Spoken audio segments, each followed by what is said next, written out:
À la une de l'actualité ce soir, un trimestre après son lancement, le programme d'urgence pour le Sahel a déjà des réalisations sur leur terrain, malgré la menace terroriste toujours pressante. Réalisation d'infrastructures socio-économiques, réhabilitation de commissariats et construction de centres de santé, le gouvernement qui établit le bilan se réjouit des premiers résultats. Les détails à suivre dans ce journal. Dans ce journal, comment éviter l'amalgame entre journalisme et militantisme sur les réseaux sociaux? L'Association des journalistes du Burkina invite à la réflexion à l'occasion de la journée de la liberté de la presse commémorée ce 20 octobre au Burkina. Les réseaux sociaux représentent-ils des menaces pour les journalistes professionnels? Sinon, quels sont les champs d'application des médias et des réseaux sociaux au Burkina? On en parle dans cette édition. Et dans cette édition, en Centrafrique, la recrudescence des attaques contre les civils inquiète de plus en plus. 80% du territoire serait contrôlé par des groupes armés rendant de nombreuses villes inaccessibles. Les ONG humanitaires intervenant sur le terrain désemparé s'en remettent aux Nations Unies et c'est dans ce contexte que le secrétaire général des Nations Unies, Antonio Guterres, est attendu dans le pays la semaine prochaine. Ce sont là les titres du 20h. Mesdames, Messieurs, bonsoir. Ravi de vous retrouver. 3 mois après son lancement, le gouvernement burkinabé évalue les actions déjà entreprises dans le cadre du programme d'urgence au profit du Sahel. À l'occasion d'un conseil d'orientation tenu cet après-midi, des décisions ont été prises et des réajustements apportés au programme. Ce programme qui couvre la période 2017-2020 vise à réaliser des infrastructures socio-communautaires dans cette zone considérée comme l'une des plus pauvres du pays. Ernest Kambiré. Il faut éviter que le Sahel et le nord du Burkina ne soient des zones de non-droit. Ces propositions du Premier ministre chef du gouvernement à l'ouverture des travaux de la première session du Conseil d'orientation stratégique du programme d'urgence pour le Sahel. 3 mois après son lancement pour apporter une réponse multisectorielle du gouvernement burkinabé face à la vulnérabilité économique et sociale des populations et surtout face à la menace terroriste quasi quotidienne, les membres du Conseil sont réunis ici pour marquer et renforcer cet engagement de l'exécutif burkinabé. Occasion saisie par Paul Kabatieba, le chef du gouvernement burkinabé, pour rendre un hommage appuyé aux vaillantes populations du Sahel pour leur courage avant de les inviter à ne pas céder aux injonctions des terroristes. Il me semble permis également de rendre de nouveau un vibrant hommage à nos forces de défense et de sécurité pour leur dévouement, leur professionnalisme et le sacrifice, l'esprit de sacrifice dont ils font preuve chaque jour, chaque minute, pour la défense de la patrie, pour la défense des Burkinabés, pour la sécurisation des institutions, des personnes et des biens, ainsi que leur détermination à combattre les forces du mal qui veulent déstabiliser notre pays. La situation économique, sociale et sécuritaire du Sahel recommande d'agir rapidement et sans délai pour que les effets de la mise en œuvre de ce plan Marshall se ressentent sur le terrain. Et faisant l'état de mise en œuvre du programme pour identifier les difficultés, les membres du Conseil ont recommandé entre autres la prise de décisions et d'orientation, notamment en matière de financement du programme et des mesures d'urgence pour améliorer sa mise en œuvre. La première décision porte sur l'invite à l'ensemble des ministres à travailler, à élaborer un programme clair sur la mise en œuvre des activités en cours et les activités qui n'ont pas encore démarré. Ce programme doit être transmis au président du comité d'orientation stratégique au plus tard le 31 octobre 2017. Les ministres ont été invités à avoir, avec l'appui du ministre de l'administration territoriale de la décentralisation, des séances de travail avec les collectivités territoriales pour les sensibiliser sur les enjeux du programme et les inviter à ayer à l'esprit leurs devoirs de redevabilité vis-à-vis des 10 ministères. Pour ce qui concerne la sécurité des entreprises, le comité a indiqué qu'au niveau de chaque région, il existe des forces de défense et de sécurité qui peuvent être facilement mobilisées par le gouverneur. À cet effet, il invite le service technique de concentré des ministères à veiller à entrer en contact avec les gouverneurs en cas de besoin pour que les dispositions sécuritaires soient prises pour permettre aux entreprises de travailler dans les meilleures conditions. La réflexion devrait se poursuivre avec des réajustements. C'est en tout cas la conviction du Premier ministre chef du gouvernement, tant les défis à relever contre l'insécurité dans le Sahel et le bien-être des populations locales sont nombreux. Et à l'issue des travaux de cette première session du Conseil d'orientation stratégique du programme d'urgence pour le Sahel, le ministre d'État, ministre en charge de la sécurité, revient ici sur quelques réalisations déjà terminées pour permettre aux populations et aux forces de défense et de sécurité de vivre décemment dans la région. Simon Compaoré s'exprime au micro de Ernest Kambiré. Dans cette partie du territoire du Burkina Faso qui s'appelle le Sahel, il y a des hommes et des femmes qui y vivent. Il y a des activités qui s'y mènent et notre devoir en tant qu'État organisé, responsable, c'est de développer toutes les initiatives nécessaires pour que ces activités-là se poursuivent, pour que la vie soit toujours possible dans cette contrée du Burkina. Et c'est pourquoi il y a des actions qui ont été réalisées et nous allons communiquer, et très bien communiquer, en passant aussi par des inaugurations. Par exemple, en matière de sécurité, je dois vous dire qu'à l'heure où je parle, le commissariat de police de Baraboulé a été reconstruit, flambant neuf, et après le Forum national sur la sécurité, nous allons nous y rendre pour encourager les agents, inaugurer cette infrastructure et leur apporter du matériel pour leur fonctionnement. Bon, ça c'est en ce qui concerne un élément du dispositif qui concerne le maillage du territoire en matière sécuritaire. Mais il y a l'eau, on a fait des forages, on a fait des écoles, et il y a bien d'autres choses qui ont été faites. Et puis le schéma national d'aménagement du territoire expliqué à des directeurs régionaux de l'économie. L'objectif étant de les amener à mieux s'impliquer dans la mise en œuvre effective du processus de développement durable au Burkina. Des détails avec Yacouba Gamene et Maxime Zango. L'organisation du territoire national pour un développement durable repose sur un schéma d'aménagement adopté en janvier dernier. Sa mise en œuvre nécessite la participation d'acteurs de développement dont leurs activités ont un impact sur le territoire national.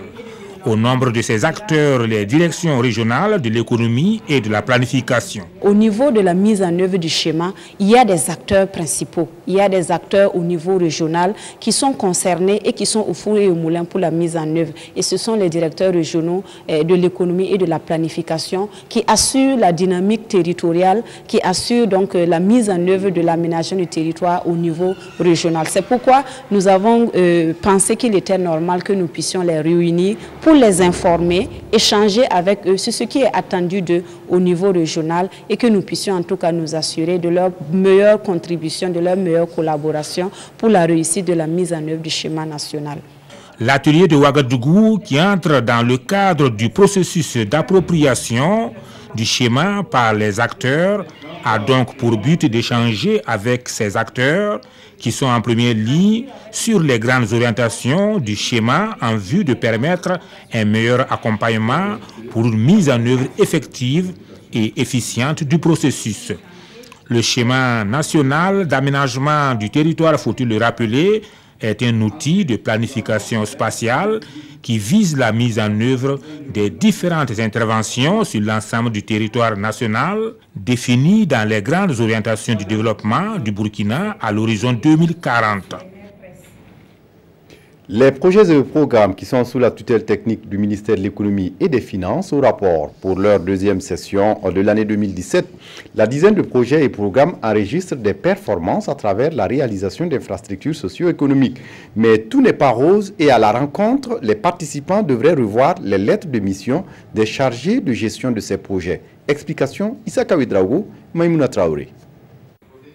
Le ministère de l'Économie, des Finances et du Développement a sous sa tutelle technique 10 projets et programmes. Les activités menées au cours des 3 derniers trimestres ont permis d'engranger des acquis. À titre illustratif, l'élaboration du guide de réaménagement budgétaire et la réalisation d'infrastructures socio-économiques. Le taux d'exécution physique est de plus de 60% pour un taux d'exécution financière de plus de 40%. Plusieurs facteurs expliquent ces taux. On a rencontré des difficultés administratives et techniques, souvent liées donc à la non-justification ou au déblocage tarif donc de la contrepartie nationale. On a aussi enregistré des difficultés suite donc aux tensions sociales qui ont existé donc sur le plan national, qui a handicapé un peu donc la mise en œuvre donc des différents projets et programmes thèmes donc d'activité et souvent aussi des difficultés d'ordre technique de la part donc des différents projets et programmes.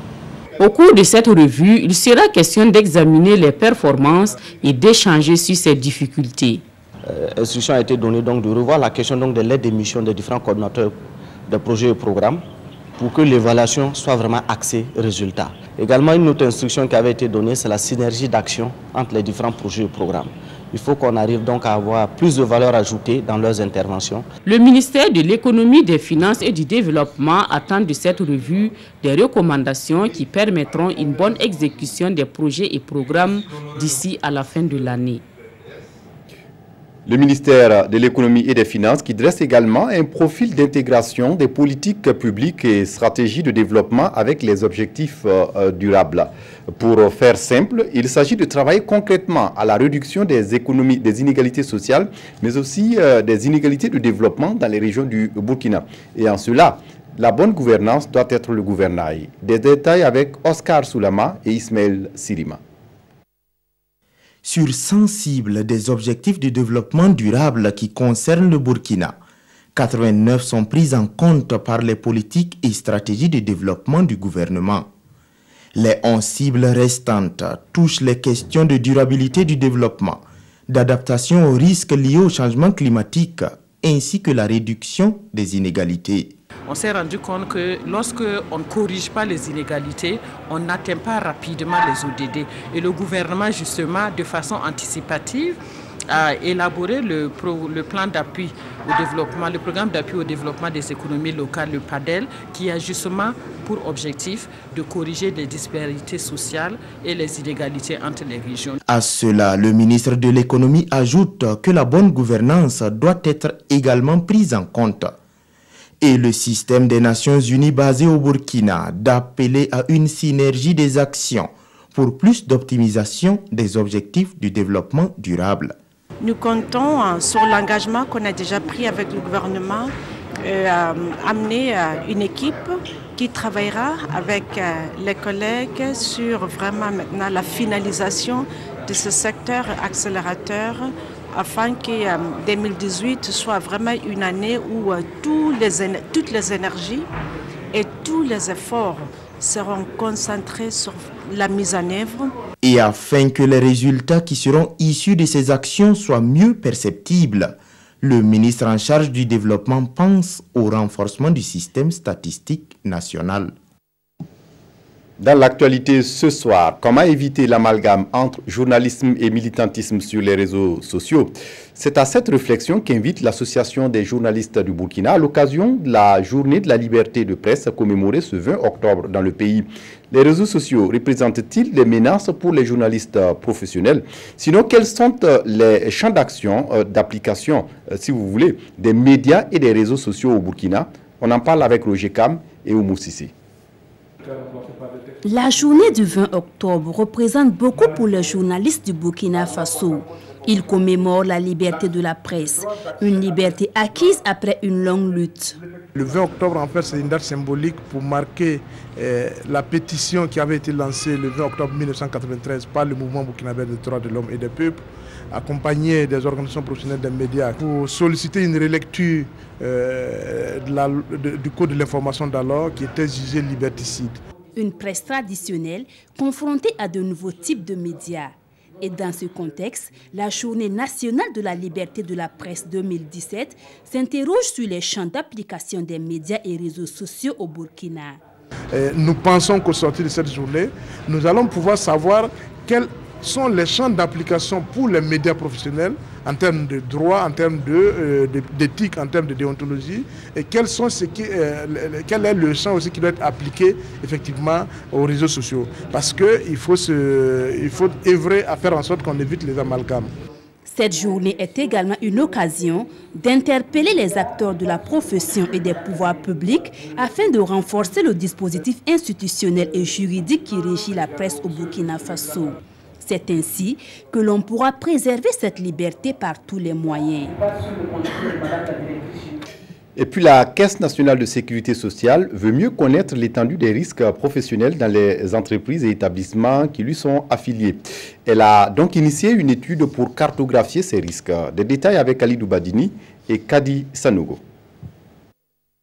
Les accidents de travail et les maladies professionnelles enregistrés par la Caisse nationale de sécurité sociale en 2014 et 2015 ont engendré des dépenses d'environ 2 milliards de francs CFA. Afin de rationaliser ces activités en matière de prévention des risques professionnels, la CNSS et le Bureau international du travail BIT ont initié une étude sur la cartographie des risques professionnels au Burkina Faso. Cet atelier de restitution et de validation de l'étude réunit d'éminents chercheurs, les acteurs institutionnels et de terrain en matière de prévention de risques professionnels. Une opportunité pour les participants de faire l'état des lieux des risques professionnels dans les entreprises affiliées à la CNSS et dans 2 secteurs de l'économie informelle. Il n'y a pas un seul emploi, il n'y a pas une seule entreprise, il n'y a pas une seule activité professionnelle qui ne comporte pas des risques. Donc il faut les identifier et amener les entreprises avec d'autres acteurs à conjuguer leurs efforts pour prévenir chaque risque professionnel. Et si malgré tout, le risque là se produit, il est clair que la Caisse nationale de sécurité sociale doit prendre en charge. Ça va permettre aux techniciens en tout cas de maîtriser tous les paramètres nécessaires à davantage sécuriser nos entreprises, à davantage sécuriser les travailleurs. Donc c'est en cela que fondamentalement, ça va nous apporter quelque chose de plus. Les recommandations issues de ces travaux vont contribuer à faire de la promotion du travail décent une réalité dans notre pays. Comment éviter les erreurs de communication sur les terrains de crise? L'Institut supérieur de protection sociale au Burkina a réuni des gendarmes, des policiers, des pompiers, mais aussi des maires de 7 pays d'Afrique pour une bonne maîtrise de la coordination sur les terrains d'opération. Des détails avec Draman Guéné et Urbain Benito Somé.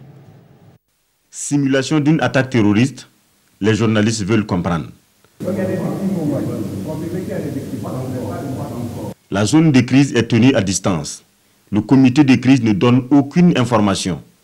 Rien ne filtre au centre de commandement opérationnel, qui détient alors l'information. La coordination va mal. Ce sont ces erreurs dans la gestion des crises que veut corriger l'Institut supérieur de protection sociale à travers cette formation. Nous avons toujours vu sur les théâtres d'opération que ceux qui travaillent, ceux qui sont appelés à travailler ensemble, ne se connaissent pas forcément. Il n'y a pas de schéma pour la coordination. On ne sait pas exactement qui doit faire quoi, à quel moment. Et ce genre de stages permettent à tout un chacun, dès le retour dans son pays, d'alerter les officiels qui sont là pour qu'on intègre la coordination, la connaissance entre les différentes forces qui travaillent sur le terrain. Officiers de gendarmerie, de sapeurs-pompiers, commissaires de police et maires de communes de 7 pays d'Afrique francophone apprennent ici au Burkina à mieux coordonner les actions en temps de crise. Mais quand ces crises-là arrivent, quelle est la collaboration entre tout ce monde-là pour que cette crise-là ne prenne pas de l'ampleur? Bon, donc c'est tout ça qu'on est venu nous montrer ici et je pense que la formation a été bien perçue et bien conçue. Après 10 jours de formation, la leçon est passée. Les suggestions et les recommandations seront prises en compte pour plus d'efficacité sur les terrains d'opération. L'ambassade de France au Burkina aide les femmes à mieux s'investir dans l'agriculture. Ce sont les femmes des localités affectées par l'orpaillage. À Gombelet-Dougou, dans le Tuy, par exemple, nous sommes dans la région des Hauts-Bassins.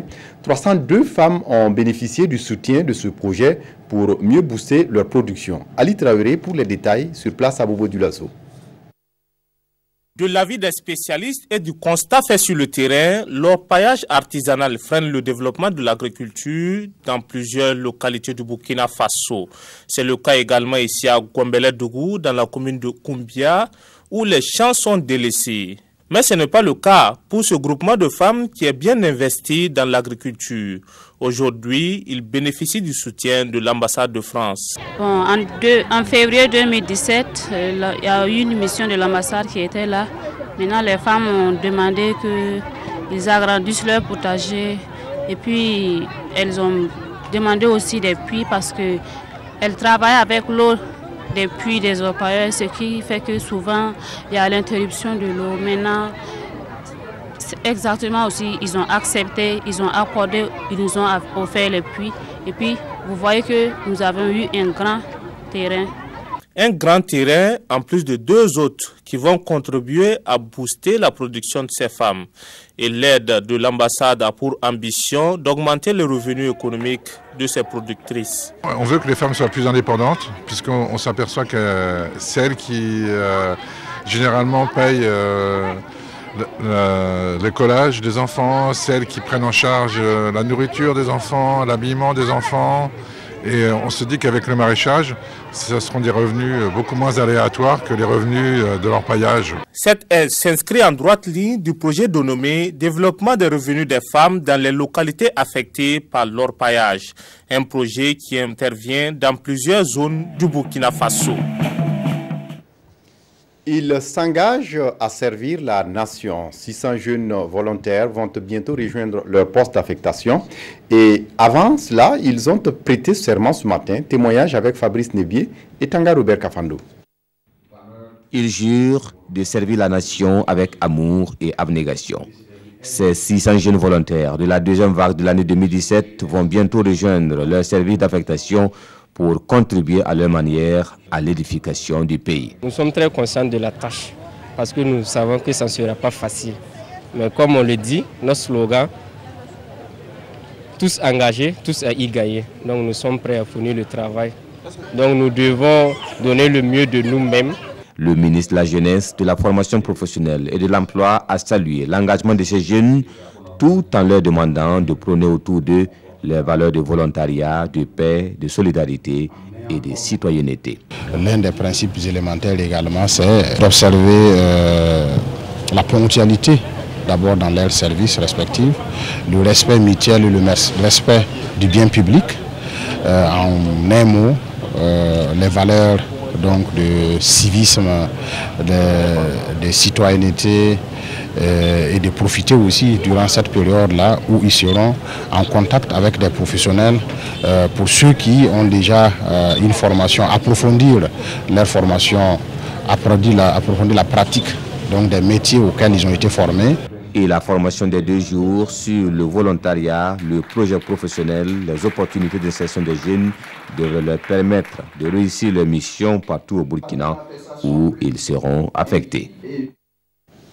Les anciens militaires et anciens combattants marchent à Ouagadougou dans le silence en mémoire de tous les soldats qui se sont sacrifiés pour la paix dans le monde. C'est à l'occasion de la Journée internationale de la paix. Maxime Zongo. Ils étaient tous là, anciens généraux, anciens combattants, jeunes soldats, pour dire non à la violence et oui à la paix. Cette journée des anciens combattants et anciens militaires est dédiée cette année aux tirailleurs africains, une manière de perpétuer leur mémoire. Un message de paix pour tout le monde. Sans paix, pas de développement. Sans paix, on ne peut absolument rien réaliser. Cette journée pour la paix qui intervient dans un contexte particulier marqué par les menaces de toutes sortes est, selon le ministre de la Défense, un conseil venant des anciens qui ont été témoins de situations douloureuses, mais surtout un avertissement aux jeunes générations afin qu'elles prennent conscience de la situation.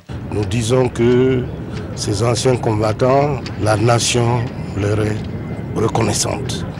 Donc c'est ce témoignage de soutien que nous avons tenu à venir porter aujourd'hui, ce matin, à ces valeureux combattants qui se sont battus pour la paix dans le monde. Ce dont les peuples ont besoin, c'est de la paix pour se consacrer aux activités de développement économique et social de leurs différents pays.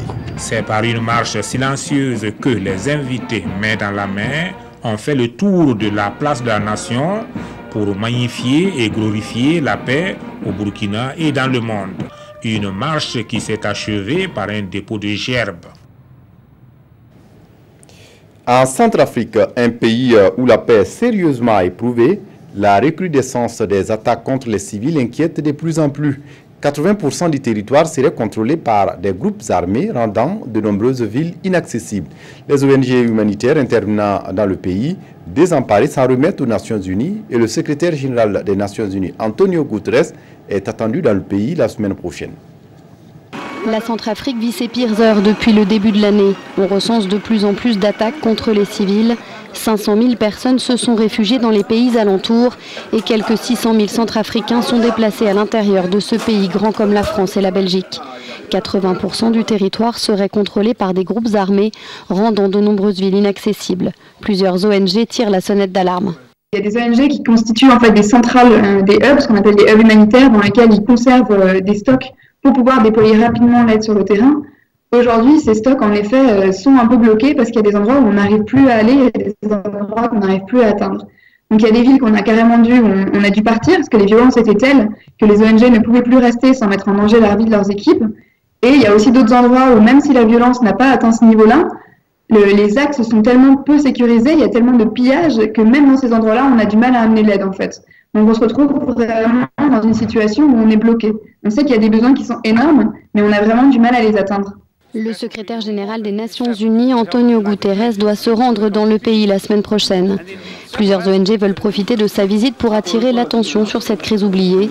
Elles demandent à l'ONU de clarifier le mandat de la mission de la paix sur place. Elles veulent que les violences soient condamnées et que des moyens soient mis en œuvre pour leur permettre de renforcer l'aide humanitaire. En Catalogne, le gouvernement espagnol va déclencher la procédure de suspension de l'autonomie, mais le président du gouvernement autonome de Catalogne, Carlos Puigdemont, a menacé jeudi de voter l'indépendance si le gouvernement espagnol refusait le dialogue et poursuivait dans la répression. Pour la première fois depuis la fin du franquisme, le gouvernement espagnol va déclencher l'article 155 afin de suspendre l'autonomie de la Catalogne. Mariano Rajoy va convoquer ce samedi un conseil des ministres extraordinaire qui soumettra des mesures au Sénat. Le Premier ministre espagnol pourrait obtenir une majorité absolue grâce au soutien des socialistes et des libéraux. La gauche radicale ne fera pas barrage. Selon nous, l'idée d'une application de cet article, dans un souci de sécurité et de stabilité, doit être claire du début à la fin. Limitée, brève et toujours dans la perspective de restaurer une normalité démocratique, le fonctionnement des institutions et en particulier de préserver l'exécutif catalan. L'application de l'article 155 emmène notre pays en territoire inconnu. Je crois que c'est tout sauf une solution. Les solutions doivent être consensuelles et résulter d'un dialogue. Les gens ne vont pas changer d'avis en Catalogne grâce à l'application du 155. L'aile gauche des séparatistes catalans a de nouveau appelé à manifester en faveur de l'indépendance. Et puis on referme ce journal avec la revue de presse des quotidiens, revue de presse signée Evelyne Dabiré. Mise en place du G5 Sahel. L'observateur Palga informe que les ambassadeurs des 15 membres permanents et non permanents du Conseil de sécurité ont entamé hier à Bamako un périple qui les conduira ensuite à Ouagadougou puis à Nouakchott pour prendre le pouls de la situation et ce, dans la perspective d'une réunion qui doit se tenir le 30 octobre à New York. Pourtant, rappelle ce journal, les premières opérations étaient censées débuter en ce mois d'octobre. Un début non effectif, informe aujourd'hui au Faso, qui constate que le niveau de préparation est très disparate dans les 5 pays. Pourtant, le G5 Sahel est une opportunité à ne pas laisser passer, soutient le secrétaire général de l'ONU dans Aujourd'hui au Faso. L'observateur Palga pose alors un diagnostic de cette machine poussive avant même d'avoir démarré. Nouveau-né en détresse respiratoire, attend thérapie de choc, à savoir l'injection des milliards de francs CFA dont il a besoin. À ce propos, le secrétaire général de l'ONU prévient indirectement les États-Unis réfractaires à apporter un appui financier que le coût de l'inaction sera bien plus élevé qu'un soutien à cette force, rapporte aujourd'hui au Faso. Que faire finalement de ce machin? S'interroge l'observateur Palga qui trouve réponse à sa question. Impossible de faire machine arrière, même s'il est tout aussi difficile de continuer. Autre sujet à lire dans vos quotidiens, la situation politique au Togo. Les manifestations au Togo continuent de faire des victimes, annonce le quotidien qui fait ce bilan. 4 morts dont un élève de 11 ans et une vingtaine de blessés graves, ce qui fait dire aujourd'hui au Faso que la porte du non-retour est franchie au Togo. Mais jusque-là, Faure Gnassingbé se terre dans un mutisme irresponsable puisqu'il laisse la chienlit s'installer au Togo, écrit le pays. Ça y est, le chaos est désormais sûr, analyse aujourd'hui au Faso, à moins qu'Emmanuel Macron joue au Messie, conclut ce journal. C'est tout pour ce journal. La suite du programme à 21h, le magazine des sports. À 22h30, la dernière édition de l'actualité sur la RTV avec Draman Dadian. D'ici là, excellente suite de programmes sur la RTV. Au revoir.